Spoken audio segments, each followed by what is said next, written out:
Israel killed 5 journalists in a targeted strike. And instead of journalists all over the world rising up and saying, enough of these lies, the journalists have been trained into silence, into complicity, into partaking in genocide.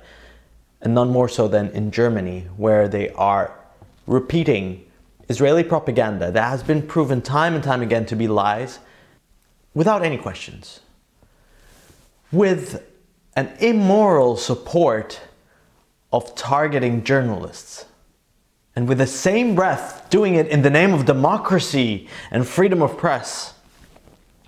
These outlets have lied through their teeth, not just about what's happening in Gaza, also about what's happening in their own countries. Justifying genocide, protecting genocide, partaking in genocide, and that is what Western journalism has become, a tool to commit genocide.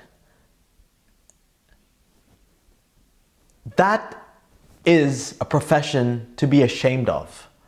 And more so, if you have not yet spoken out against what's happening to journalists in Gaza, because you're too afraid to lose your livelihood, because you're too afraid that if you say the wrong thing, you could be fired, you could be defamed, you could be accused of being pro-Hamas, just like any other accusation that you have there, without any proof. The word proof, the word evidence, the word fact check, the word ethics has lost all of its meaning.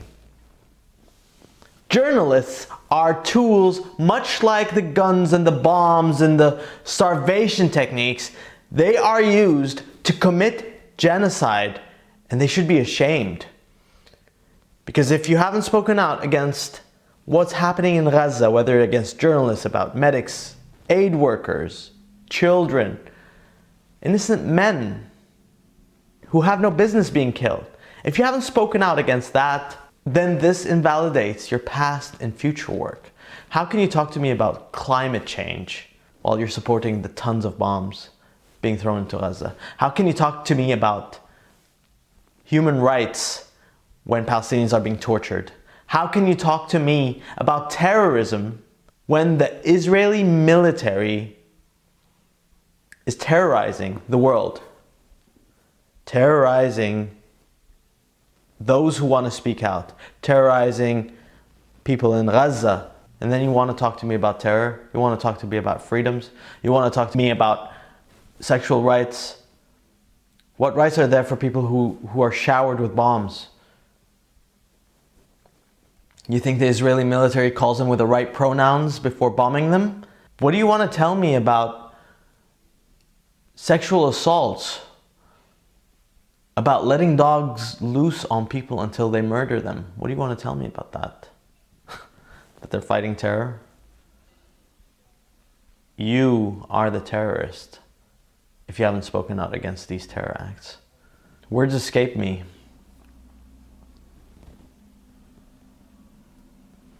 The mass murder, the ethnic cleansing, the crimes against humanity. It's not just Israel. It's everyone complicit and not rejecting these practices. It's everyone who's repeated a single Israeli lie without questioning it or verifying it. Even we who speak out against the genocide are complicit. We are complicit. Speaking out is not enough.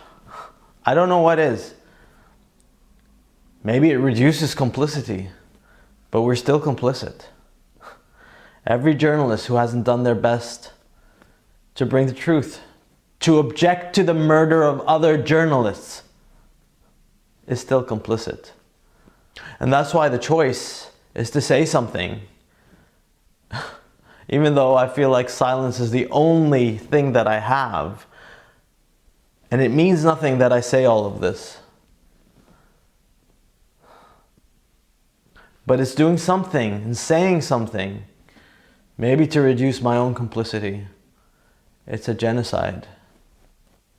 It's a genocide, ethnic cleansing, an attack on every human moral that we held on dearly. May the bravest of us, the Palestinian journalists who put their lives on the line, may they rest in peace.